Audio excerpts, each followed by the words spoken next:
Ladies and gentlemen, how do? I've been working on the Steve Parish F1 bike, as you can see at the background, the 500 bike. Progress has been delayed a little bit through a multitude of reasons. One of them, I'm waiting for a part for the rear wheel, the sprocket carrier, which we'll get to. Hopefully that'll be ready in the next few weeks. We can jump back on that bike. In the meantime, what have we got? Yamaha 350 YPVS engine, 350 power valve engine, which I've been working on. Don't have any use for this engine, which is a shame. I was going to build a Yamaha, long story. I've decided to put that bike back to its original state with the right engine. We'll get to that at some point. So this engine's been sat round waiting me just to box off. So what are we up to? I've fitted a brand new crankshaft into it, brand new crank, rebore, new pistons, new power valve seals, all new gaskets and seals throughout. So we've just got a few minor things to fit, one of those being the primary drive. So let's get on to it. Let's have a little look. First thing to note about the primary drive on these Yamahas is there are some numbers on the primary gears. Okay, clutch primary gear, crank primary gear. There's some numbers on those. You need to look at those, and they're to relate to the backlash in the system, the movement in the gears, which you do need, but it's got to be a calculated amount. So effectively, you look at these two numbers, add them together. You'd have to check in the manual, and they give you a tolerance. When you add them both up, what do they have to land between?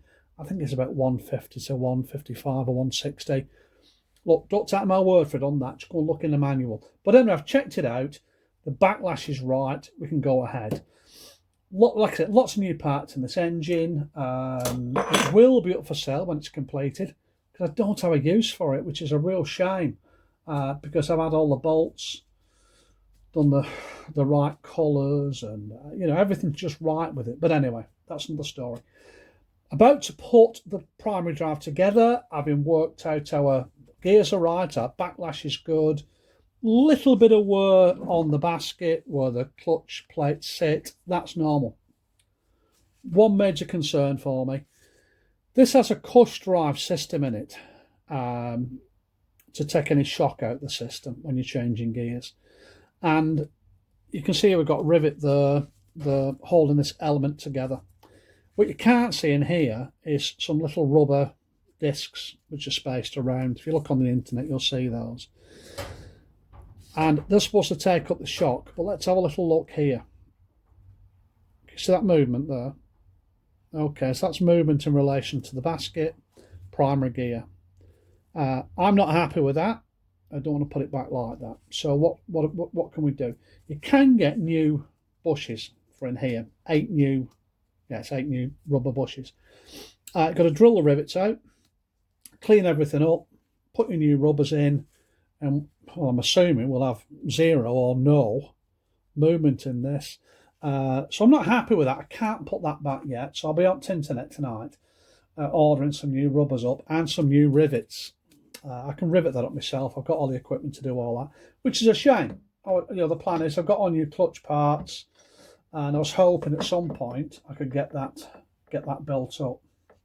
But it's not gonna happen, unfortunately, tonight. But never mind.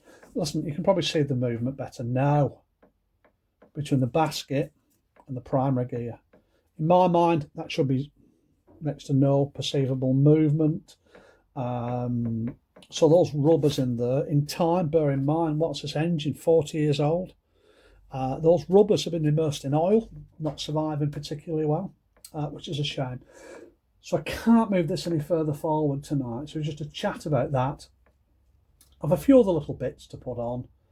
I'm sure I've done the water pump on it, but no, I'll check that anyway. It's such a while ago since I built this up, ready for that Yamaha build, which has been postponed. Thermostat housing's got to go on. Balance part for the carbs. I think I've got that lower hose sorted, and obviously the kickstart mechanism to go into place. So yeah, not much more I can tell you from that. So bear with me, keep coming back. while I finish, you get me to see me finish this off, and and at some point back on that Steve Parish F1 bike, so we can get that up and running for early next year, and hopefully we can have that out on the track at some point. Right, hope you enjoyed that. Just what I'm up to. 350 YPVS. Make sure your backlash is right, and obviously amendment to movement in your cush rubbers. So I'm going to call that a day now on that. Can't move any further forward. Hope you enjoyed the video. Please like and keep coming back, and subscribe. That's the word I'm looking for. I knew it was in there somewhere. Subscribe, come back, and let's see what we're up to. Hopefully get a whole new load of videos out in these next few weeks, even though it's pretty damn cold in the garage, I don't mind telling you. Right, okay. Have a great day, ladies and gents. Take care. Catch you again. Compliments of the season. Catch you later.